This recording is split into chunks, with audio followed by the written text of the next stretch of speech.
Hi, this is Jyoti here. Welcome to Jopat Tech Guru. Please refer to my first video of .NET Core tutorial in which I have explained regarding the definition as well as the SDK and life cycle of the .NET Core. This is the continuation of the tutorial of .NET Core. This is the second part in which I'm going to explain regarding the ASP.NET Core introduction, and I'm going to discuss regarding all the architecture. So ASP.NET Core is a new version of the ASP.NET Web Framework, mainly targeted to run on .NET Core platform. ASP.NET Core is a free, open source, and cross-platform framework for building cloud-based applications such as web applications, IoT applications, and mobile backends. It is designed to run on the cloud as well as on the premises. So earlier, how we used to have only Windows, only web related applications. Now we are having the cross platform, which will help us to create the cloud based applications or the different type of applications which are getting utilized by different people throughout the world. So what are the characteristics of ASP.NET Core? It supports multiple platforms, so your core applications will run on Windows, Linux as well as Mac. So you don't have to build any new applications every time. As it is having a cross platform, you can build different applications with different platforms using different frameworks. Second one is it is fast. ASP.NET Core no longer depends upon the DLL, web.dll file for browser server communication. So ASP.NET Core allows us to include packages that we need for our application. This reduces the request pipeline and improves performance and scalability. Earlier, how we used to depend upon system.web.dll, now the need of that DLL file is reduced, and ASP.NET Core allows us to include all the packages, the NuGet packages, so that our applications will run faster. IOC container, it includes the built-in IOC container for automatic dependency injection, which makes it maintainable and testable. I'll be discussing regarding the dependency injection in the future videos. Currently, you can understand that it includes all the built-in features of IOC container. Next point is integration with the modern UI frameworks. It allows you to use and manage modern UI frameworks such as AngularJS, React.js, Ember, Bootstrap, etc. So here we are having many of the new technologies which are there in the market.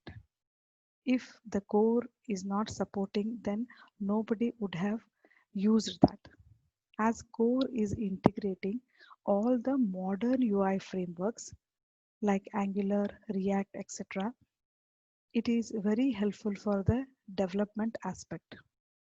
As per the developers are concerned, they are able to integrate with all the modern UI frameworks. Next one is hosting. ASP.NET Core web application can be hosted on multiple platforms with the web server such as IIS, Apache, etc. You can create the different type of applications with the different platforms, and you can host accordingly. It is not dependent only on IIS as a standard .NET framework. Next is we are having code sharing. It allows you to build a class library that can be used with other .NET frameworks such as .NET Framework 4.x or Mono. Thus, a single code base can be shared across frameworks. Code sharing plays a very important role as we will be migrating or we will be using the data or the code from one framework to another framework. So with the different type of class library files, we used to do that. So it is allowing us to build the class library that can be used with other .NET framework. So different versions of .NET framework are available, and using that the code can be shared. Next is side-by-side app versioning. ASP.NET Core runs on .NET Core, which supports the simultaneous running of multiple versions of applications. Smaller deployment footprint. ASP.NET Core application runs on .NET Core, which is smaller than the full .NET framework. So the application which uses only a part of .NET Core effects will have a smaller deployment size. This reduces the deployment footprint. If you compare the earlier applications, the deployment size is very less. This is one of the standard pictorial diagram which represents ASP.NET Core architecture, in which we are having around 4 sections. The first section is ASP.NET Core Web Applications, the MVC, which covers controllers, view models, views, response caching filter, model validation filter, and other filters. So ASP.NET Core Identity, these all are the part of ASP.NET Core Web Application. The second section is the infrastructure project, in which we are having in-memory data cache, entity framework core, Redis, cache services, Azure services, SMS, email, and other web API clients. In the application core project, we are having interfaces, domain events, aggregates, specifications. Like this, we are having different type of sections. So there are data sources like SQL, and the third party services like GitHub, or you're having SendGrid APIs. So you can just observe the dotted lines. These are the compile time dependencies, and the thick arrow mark represents the runtime dependency. So we are having ASP.NET Core Web Application, which is runtime dependent upon the infrastructure project, which in turns depend upon the data sources as well as third-party services. And your ASP.NET Core Web Application depends upon this application core project. So this is one of the standard architectural diagram called as onion architecture, in which the domain is placed exactly at the center. Next comes the application layer, presentation layer, as well as infrastructure. So what exactly the onion architecture represents? The ideology behind ASP.NET Core in general, as the name suggests, is to lay out WebLogic, infrastructure, and core components from each other in order to provide a more development-friendly environment. ASP.NET Core defines the layers as the core component of the platform, which relieves the developer from redefining it in order to make a solution more modular and reusable. If you are dumping all the entire thing in a single application, it will be cumbersome, and it is getting uh, ambiguity chances by the different developers. Many a times the logic will be messed up. So if you are using modular as well as reusable concepts, then your core will be very helpful. In ASP.NET Core, the main business logic and UI logic are encapsulated in ASP.NET Core Web Application layer, while the database access layer, cache services, and web API services are encapsulated in infrastructure layer, and common utilities, objects, interfaces, and reusable business services are encapsulated in microservices in application core layer. As per the onion architecture is concerned, you are having the different sections. Each and every section plays a very important role, and here the domain is exactly placed at the center, which is controlling the application presentation as well as infrastructure layers. ASP.NET Core that brings the benefit of pre-built architectural framework that eases out tier deployment of the project, along with providing pre-built single page applications. So single page applications in the sense Angular JS, which is mainly used to create the SPAs. Single page applications design pattern, razor pages, which are based on MVC model design pattern, and traditional MVC, that is view based model design pattern. So it is going to give us the benefit in which the pre-architecture design is already done and you need to just create the applications accordingly. These design patterns are mostly used in hybrid manner but can be utilized as an individual only pattern as well. So what is that clean architecture? So whenever the .NET Core comes into picture, the word clean architecture comes along with the .NET Core architecture. So what exactly the clean architecture is? With a clean architecture, domain and application are center of the design. Domain controls enterprise logic and types, while application is concerned with the business logic and types. Enterprise logic is used by multiple systems, whereas business logic is used by the current system. Core depends upon the persistence, infrastructure, as well as presentation. So all the dependency depends inside the design. It is maintainable and testable. Independent UI, independent of database, and independent of frameworks.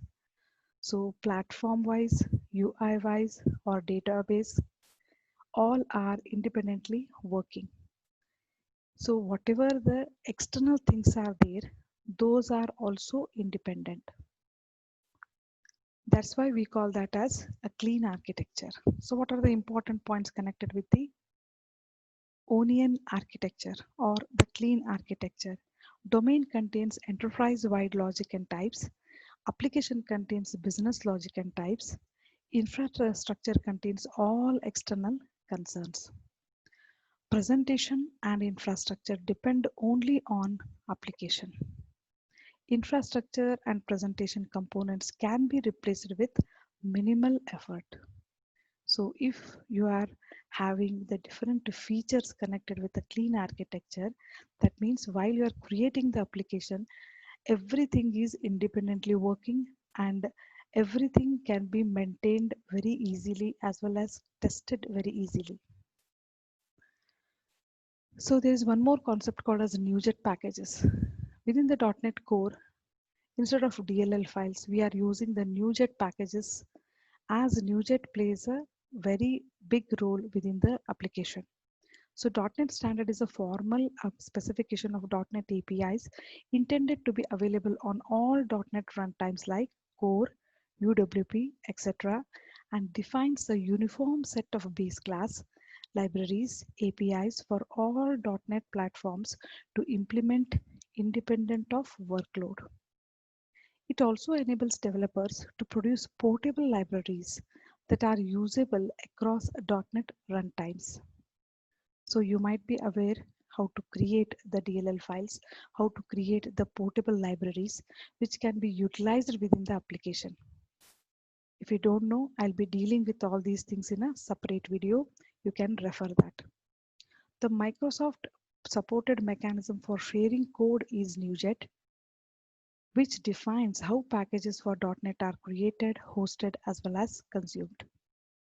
So you can create the NuGet packages, you can host them, as well as you can consume them within the different applications. So NuGet is an open source package manager designed for the Microsoft development platform and was introduced in 2010. You can also add the package to your project through a simple command in the terminal or using UI if you have a full-blown IDE like Visual Studio. You can create your own things and you can go on referring them within the applications. So what is this startup class? What is this application startup class? So we are having one of the standard file startup.cs within the solution of .NET Core application, which explains us different features about the configurations. So ASP.NET Core apps use a startup class. The startup class optionally includes a configure services method to configure the app services. A service is a reusable component that provides application functionality. Services are registered in configure services and consumed across the application via the dependency injection or application services. This includes a configure method to create the app's request processing pipeline. Configure services and configure are called by the ASP.NET Core runtime when the app starts. So how we are having web.config file, similarly in the .NET Core application we are having app settings file, which is mainly used to call the different configurations, different services. So as per the services registration and configurations are concerned, those all things are getting done in startup.cs file. Here we are having the specific functions through which we are configuring the services. We are calling the dependency injections as well as we are using the configure methods for the different services concerned to your application. So what are the hosting environments? When running ASP.NET Core applications, the web host builder will automatically attempt to determine which environment it is running in. By convention, this will be one of the development or staging or production, but you can set it to any string value you like. So if you are doing a development or if you are there in the staging process or if you are doing the production, then you can set them accordingly. The I hosting environment allows you to programmatically retrieve the current environment so you can have environment specific behavior. Which method is best will depend on your setup and requirements. As per your project, you can set either development or staging or production. However you choose, if you change the environment variable, you will need to restart the Kestrel server as the environment is determined as a part of the server startup. I'll be discussing regarding the server, Kestrel server in our later videos. So here we are having IIS server, which is again sending the request to the Kestrel server. From Kestrel server, again it is sent to the different section wherein the code is getting processed. So here, if you want to change the environment, you can restart the Kestrel server accordingly and you can set the environment whichever you require. So you can choose whatever you want and you can set them. Alerting the hosting environment allows you to configure your application differently at runtime, enabling debugging tools in a development setting or optimizations in a production environment. Environment variables are case sensitive, so you can use development or development in a lowercase or capital development to your heart's content. These are the few points concerned with the hosting environment. Hope this all video has given you a clear picture regarding the architecture, hosting environment, and other important points connected with the Onion architecture. Please do like and subscribe my channel for latest videos on .NET Core and other technologies, and like my video and let me know whatever the other technology or the related things in the .NET Core you are looking for. Welcome to all of your comments. Thank you everybody. Have a great day ahead.